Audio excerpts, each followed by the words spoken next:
Hyderabad Jubilee hills ఉప ఎన్నికల్లో నేపథ్యంలో స్టేట్ టాస్క్ ఫోర్స్ బ్యూరో అధికారులు పలు ప్రాంతాల్లో తనిఖీలు చేపట్టారు. ఇందిరానగర్లో ఇద్దరు మహిళలు అక్రమంగా మద్యం అమ్ముతున్నట్లు గుర్తించారు. మహిళలను అరెస్ట్ చేసి వారి నుంచి 173 మద్యం బాటిళ్లను స్వాధీనం చేసుకున్నారు.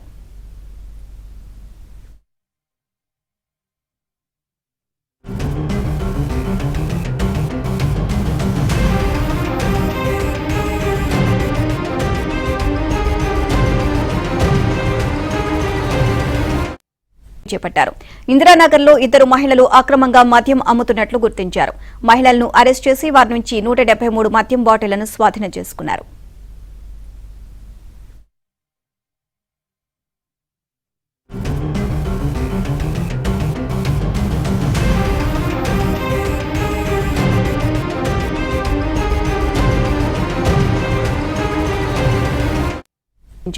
మహిళలను అరెస్ట్ చేసి వారి నుంచి 173 మద్యం బాటిళ్లను స్వాధీనం చేసుకున్నారు.